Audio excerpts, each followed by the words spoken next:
My dear student, आपको अगर electric field due to point charge और electric field due to system of point charges के कारण अगर आपके मॉड्यूल का क्वेश्चन आपसे सॉल्व नहीं हो रहा है या आपको सॉल्व करने में टाइम लग रहा है, कंफ्यूजन हो रहा है, इसका मतलब है कि आपका इलेक्ट्रिक फील्ड का कॉन्सेप्ट क्लियर नहीं है।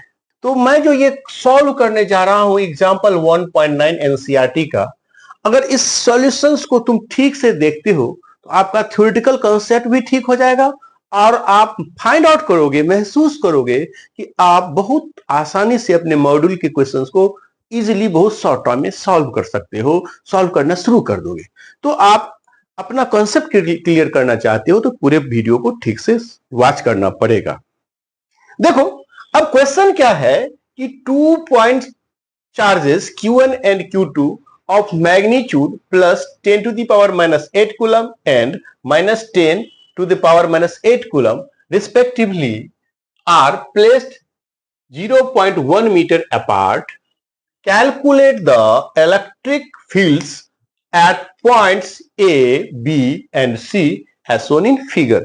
फिगर को ध्यान से देखो, ये जो Q1 चार्ज है इसका मैग्नीट्यूड हमें दे दिया है plus 10 to the power minus 8 coulomb और ये जो Q2 का वैल्यू है माइनस 10 का पावर माइनस 8 कूलम।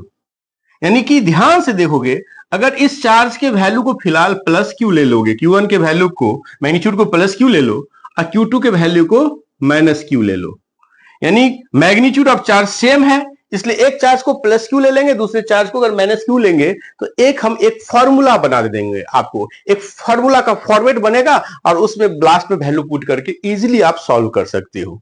इस तरह का कॉन्सेप्ट आपको सॉल्व करने में यूज करना चाहिए। इससे क्या होता है, एरर बहुत कम होता है।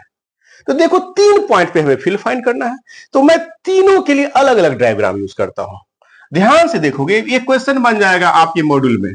आपको 2 चार्ज दिया होगा, प्लस क्यू चार्ज और माइनस क्यू चार्ज। ये पॉइंट जो ए है वो मिड है, दोनों चार्ज का मिड पॉइंट हो गया। और यहां पर जो डिस्टेंस दिया है वह 0.1 मीटर दिया है। तो हम क्या करेंगे, इसको आसान करने के लिए 0.1 मीटर के बदले अपने लोग ले लेंगे 2a, इसलिए a बराबर हो जाएगा 0.05 मीटर, बाद में पुट कर देंगे। इसका मतलब हुआ कि पॉइंट ए पे जो प्लस क्यू का डिस्टेंस होगा और माइनस क्यू का डिस्टेंस होगा वह स्मॉल ए और स्मॉल ए ले लेंगे। और आपको जब इलेक्ट्रिक फील्ड आपने पढ़ा होगा, अगर आपने नहीं पढ़ा है तो मैं डिस्क्रिप्शन में इलेक्ट्रिक फील्ड के कंसेप्ट का वीडियो में डाल देता हूं, आप उसको देख लेना। पॉजिटिव चार्ज का फील्ड रेडियली आउटवर्ड होगा, तो ये डायरेक्शन ऑफ इलेक्ट्रिक फील्ड होगा। और इसी पॉइंट पर माइनस क्यू का फील्ड अब दिखाएंगे तो यह रेडियली यहां से चार्ज की तरफ इनवर्ड लेंगे तो यह भी डायरेक्शन वही हो जाएगा। अर्थात पॉइंट ए पे प्लस क्यू चार्ज का इलेक्ट्रिक फील्ड और माइनस क्यू चार्ज का इलेक्ट्रिक फील्ड सेम होगा। और फिलहाल हम इस लाइन को एक्स एक्सिस मान लेते हैं। प्लस क्यू चार्ज का डायरेक्शन ऑफ इलेक्ट्रिक फील्ड और माइनस क्यू चार्ज का direction of electric field x axis के अलोंग होगा। इस हिसाब से पॉइंट ए पे जो रिजल्टेंट इलेक्ट्रिक फील्ड होगा वो दोनों चार्ज का निकाल लेंगे।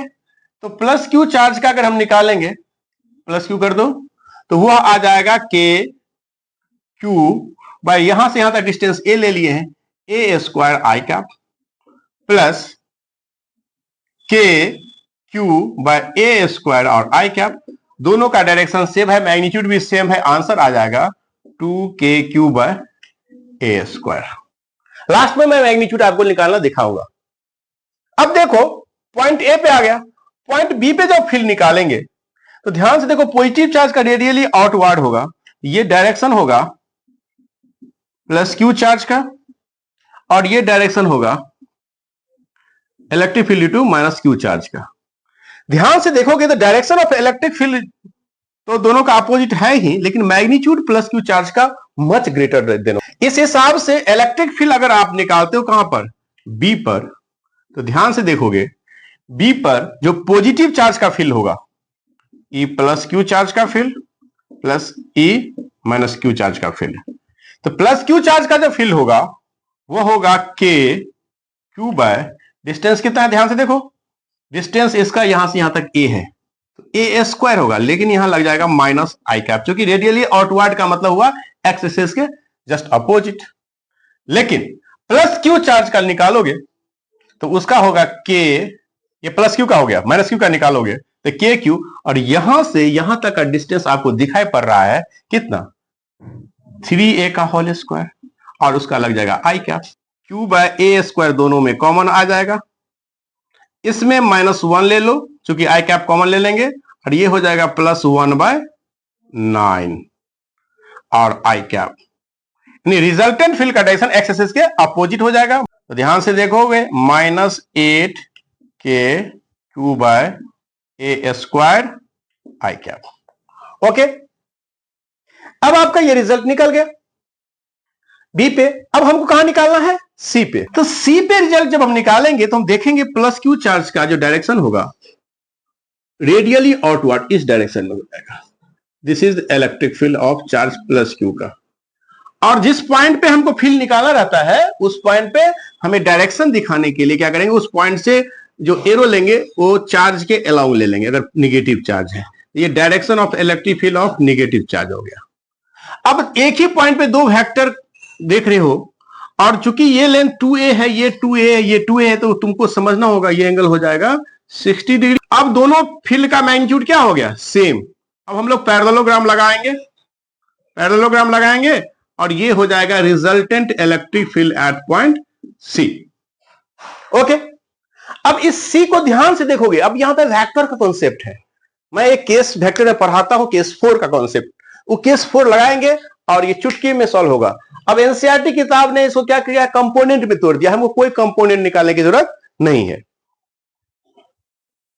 तो देखो हम स्पेस बना लेते हैं इस, तो पॉइंट सी पर जब फील्ड निकालेंगे resultant electric field at point C, वह जो होगा electric field due to plus Q charge, electric field due to minus Q charge. अब ध्यान से देखो, दोनों को डायरेक्शन रिप्रेजेंट करने के लिए इस पॉइंट को m मान लो, इस पॉइंट को n मान लो। देखो प्लस क्यू चार्ज का जो फील्ड होगा वह के क्यू बाय 2a का होल स्क्वायर होगा, और इस प्लस क्यू का डायरेक्शन m से c की तरफ है, तो यहां हम लगा सकते हैं mc कैप, डायरेक्शन को रिप्रेजेंट कर ले। सिमिलरली इस चार्ज का जो यहां पर माइनस क्यू चार्ज है उसका फील्ड इस पॉइंट सी पे दिखाओगे तो उसका मैग्नीट्यूड सेम होगा के क्यू बाय 2a का होल स्क्वायर, लेकिन डायरेक्शन इसका होगा सी से n की तरफ। अब जब तुमको वेक्टर कॉन्सेप्ट होगा, इस दोनों वेक्टर के बीच का एंगल हो गया 120, तो दोनों में कॉमन कितना आ गया, के क्यू बाय 4a स्क्वायर। अब के क्यू बाय 4a स्क्वायर आ गया, ब्रैकेट में क्या आ गया, mc कैप और cn कैप। अब ये दोनों यूनिट वेक्टर के बीच का एंगल होता है 120। तो अब हम लोग पॉइंट सी पे जो मैग्नीट्यूड ऑफ फील्ड निकालेंगे, रिजल्टेंट फील्ड सी पे, तो इसको वही उतना ही रखेंगे, के क्यू बाय 4a स्क्वायर, और दो यूनिट वेक्टर है जिसका एंगल 120 है, तो रिजल्टेंट हो जाएगा 2 cos, जितना एंगल बन रहा है उसका हाफ, 120 का हाफ होता है 60 डिग्री। और तुम जानते होगे cos 60 डिग्री का मान होता है 1/2। तो मतलब क्या है, लिख देते हैं यहीं पर, K Q by 4a square into 2 into 1/2, ये 2 से 2 कैंसिल हो गया। सो रिजल्टेंट इलेक्ट्रिक फील्ड जो हो जाएगा पॉइंट सी पे वह हो जाएगा के Q by 4a square. Direction देखोगे तो ये एक्स एक्सिस के अलोंग होगा, अर्थात आई कैप लग जाएगा। नहीं, जो direction of electric field point A पे होगा वही डायरेक्शन पॉइंट सी पे होगा, और बी पे ए और सी के जस्ट हमारा डायरेक्शन क्या आ गया, अपोजिट आ गया। अब देखो मैग्नीट्यूड कैलकुलेट करने के लिए हमको सिर्फ के क्यू बाय ए स्क्वायर का हम अगर मैग्नीट्यूड निकाल लेते हैं तो हम ए पर भी निकाल लेंगे, उसको 2 टाइम्स कर देंगे। इसको क्या करेंगे, यहां पे मिसिंग है 8/9 ए स्क्वायर हो जाएगा के क्यू का निकाल करके, और यहां पर कितना होगा, के क्यू बाय ए स्क्वायर को 1/4 से क्या करेंगे, मल्टीप्लाई कर देंगे। ठीक, अब मैं आपको कैलकुलेट कर देता हूं के क्यू बाय ए स्क्वायर कितना होगा। तो चलिए मैं स्पेस को यहां ले लेता हूं, इस स्पेस को ध्यान से देखो। के का मतलब होता है 9 into 10 to the power 9, Q का वैल्यू आपको दे दिया 10 टू द पावर -8, ए आपको दिया है 0.05, ए का मतलब हो गया 0.05, इसका मतलब 5 इंटू 10 टू द पावर -2 का स्क्वायर। ओके, अब ये हो जाएगा 25 इंटू 10 टू दी पावर कितना होगा -4। अब ध्यान से देखो, ये हो जाएगा 9 इंटू 10 टू दी पावर, ये ऊपर जाएगा 9 4 13, 13 में से 8 चला जाएगा। देखो ध्यान से, ये ऊपर जाएगा 9 4 13, 13 में से 8 चला गया, 8 5 13। अब बट्टे कितना बचेगा 25। अब देखो, जिसको गुना भाग का नॉलेज है आराम से क्या करेगा, 9 इंटू 100 कर देंगे, इंटू 10 टू दी पावर 5 बदले 3 कर देंगे, यहाँ 25 आ गया, 25 चौका आ जाएगा, तो 9 चौका कितना हो गया 36।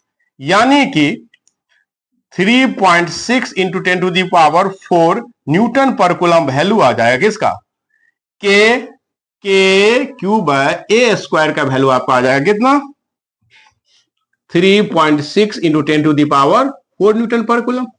आपको ए पे निकालना है तो ये 2 टाइम्स कर देना है, 3.6 का 2 टाइम्स होगा 7.2 इंटू 10 टू पावर 4 न्यूटन पर कूलम।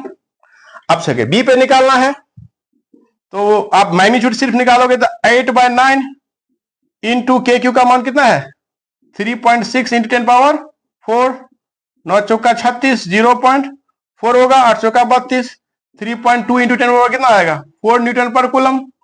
अब आपको यहां पर निकालना है सी पर, तो सी पर कितना आ जाएगा, तो ध्यान से देखो 3.6 इंटू 10 पावर 4 न्यूटन पर कूलम।